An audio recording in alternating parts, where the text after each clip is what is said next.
Hello everybody, my name is David. Thank you for joining me today. I'm a life coach and I help people recover and heal, grow from bad relationships, traumatic relationships, okay?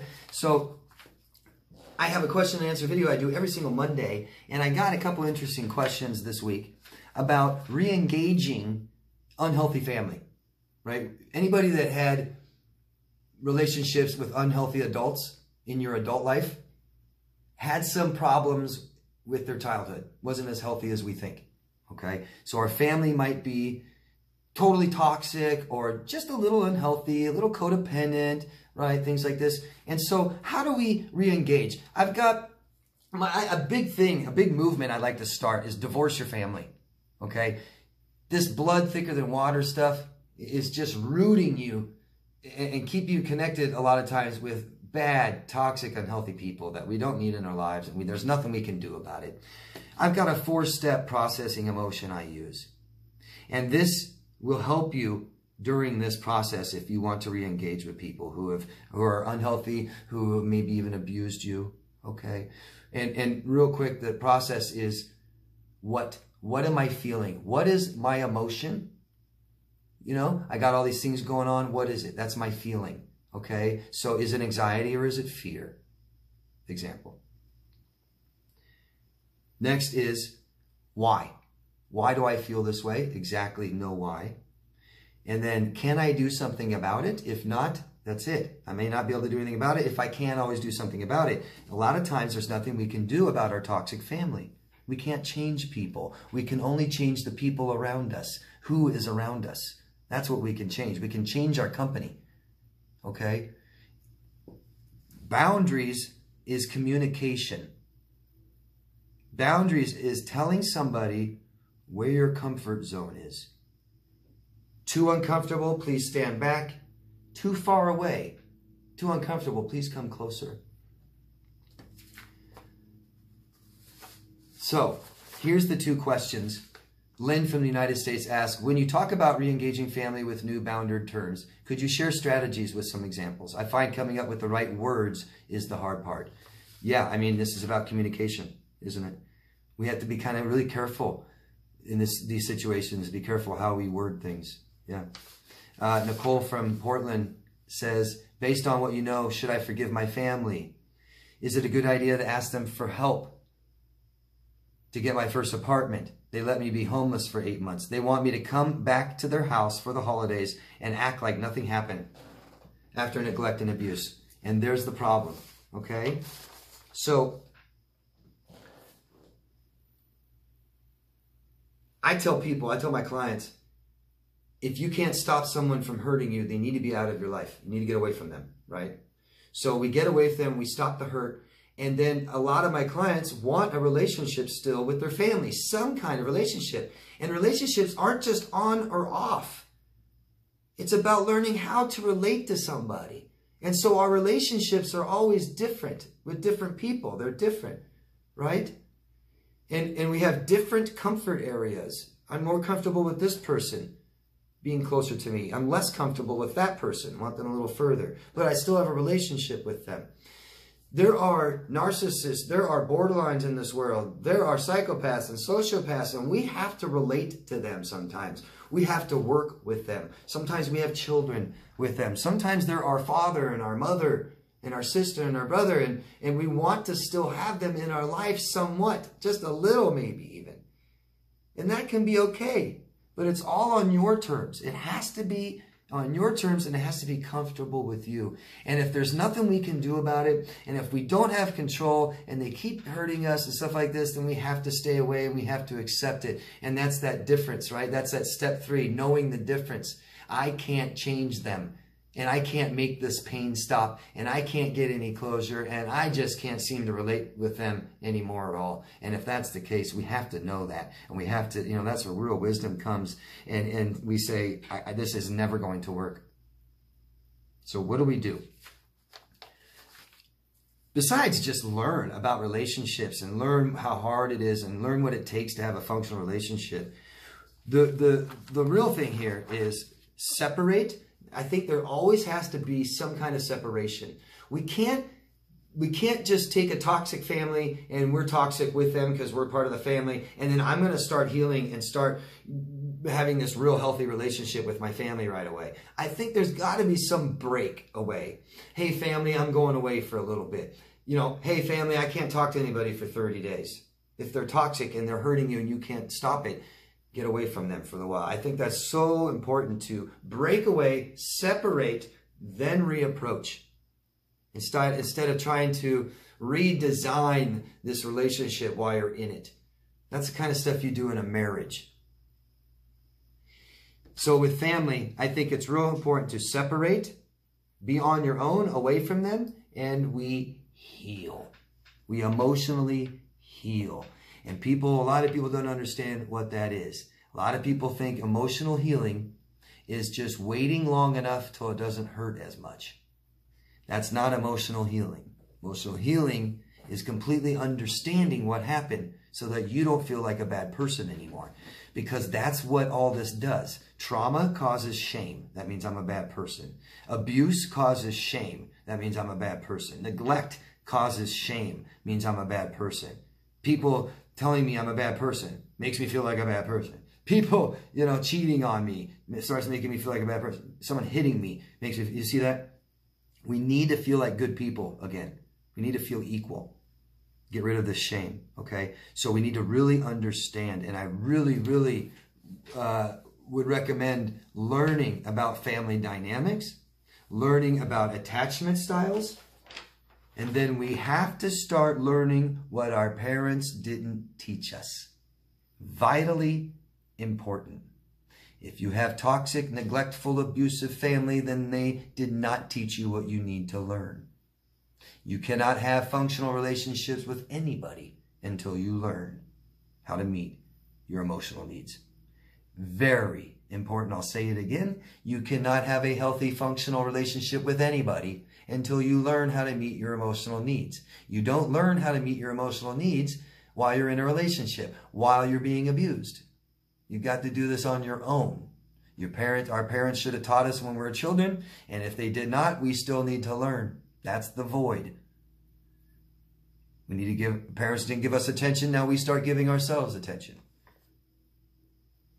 You must have security in your relationships. If you're going to have a relationship with your family, you must feel secure that they have your back. If that's never going to happen, now what kind of relationship can you have? So if we have toxic, unhealthy family, most of what's happening is we've got a past. We've got experiences where they hurt us and we don't feel better about it because they never apologized. We never talked about it, never even brought it up. Hey, remember when you said this, Dad? Hey, remember when you said this, Mom? Remember when you did this? It really hurt me. You really hurt me. You've got to be able to acknowledge it. If you cannot, what kind of relationship can you have with your family? So this is about you and your comfort factor, all of you. I can't tell you what to do. I can't tell you what's okay and not okay. We've got to start being emotionally responsible and start listening to what our body's doing so that we know where our comfort factor is, and then we start learning to communicate that to other people. And that communication of where my comfort factor is a measure of my self-worth. So if I've been abused, my self-worth is low. If I've been neglected, my self-worth is low. If I've been traumatized, my self-worth is low. And I need to heal from these things and bring up my self-worth again. So we separate, we heal and bring up our self-worth, and then we reapproach with caution. If people have abused you, I strongly recommend you never let them hurt you again. If you want to go have a relationship with someone who's abused you or neglected you before, I'd be really, really careful.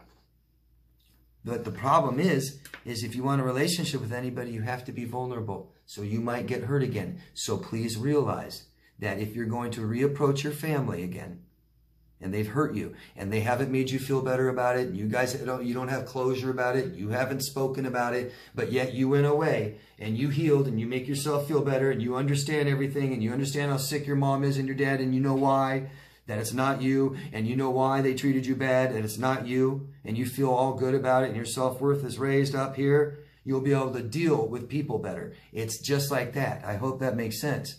You won't react to everything people do. You have self-worth. You know yourself. Who cares what somebody says about you? You don't know me. You're wrong. I don't need to prove it. I don't need to defend myself. I don't need to react to things. I don't have emotional triggers of my past. My past doesn't bother me anymore. So when I ask you, and you want to re-engage with your family, I say, bringing up your family right now, your childhood, your mom and dad, do you have bad feelings about that? Then I wouldn't re-engage them yet until those are better. Because I don't know how you're going to have a relationship, a re-relationship with somebody who's hurt you and it still feels bad. You've got to at least feel better. Go and heal from that stuff. Reapproach them when it feels good again. I hope that makes sense. It can be that easy. And it is possible. But then you're just going to have to understand what boundaries are really, really well. Somebody gets close to your brother who's toxic still. You think your brother's a narcissist? Okay. So to talk to your mother and your father, you might have to deal with your brother. That's up to you to accept or not. Not anybody else. Does it feel too bad? Then you tell your mother and father, I can't deal with you guys when brother's around. Is there any time I can talk to you when brother's not around? Because you are taking care of yourself. If they say, nope, tough shit. Every time you talk to me, your brother has to be around. And then you may have to say goodbye. I can't talk to you then. On your terms. How we approach people and talk to people, always tell them how you feel. Don't tell your parents what they did. You may not be able to heal from or you may not be able to talk about the things that your parents did to you. You may have to go heal those things by yourself. But I will tell you that once you are healed, it's easier to talk about those things with your parents, and your parents be more accepting to talk about it with you because you're healed. You feel better about it. So when you bring it up, you aren't accusatory. You aren't so upset. You're at peace with it. And you can say peacefully, you can say, yeah, do you remember when I was 5 years old? I felt really bad during those years, Instead of, you remember when you were a drunk and you always yelled and screamed at Dad, and they're like, no, he didn't. It wasn't that bad. We raised you. It took a lot of, You want something from somebody, you roll the red carpet out to get it for them. So it takes a lot of measuring, right?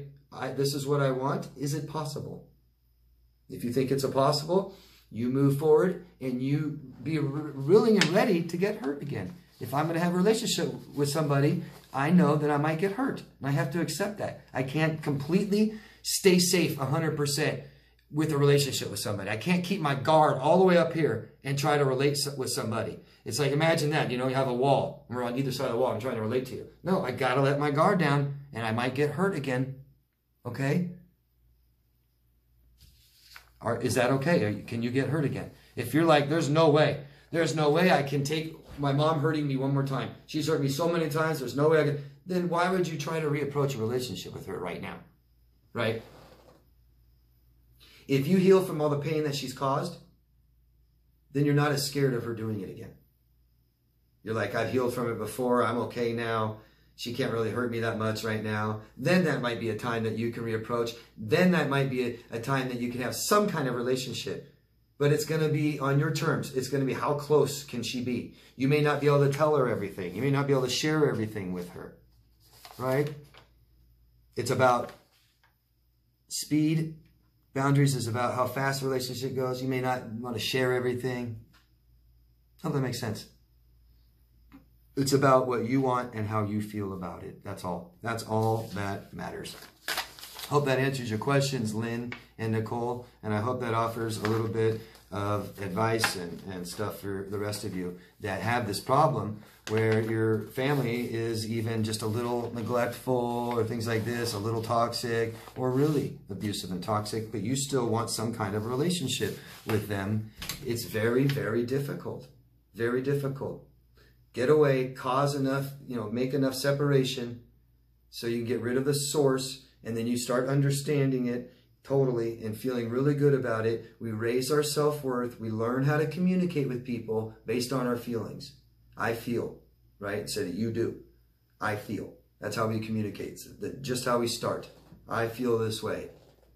You can't argue with somebody about how they feel. You just can't. But you can defend and argue and excuse and rationalize what somebody's saying you're doing. Right? I really hope that helps. Thanks, guys. Ask me lots of questions. I'll answer all of them. Give suggestions down below for other people. And if you could help support me by voting, subscribing, and sharing this video, I'd appreciate it. Love yourself first. I'll see you again later. Bye.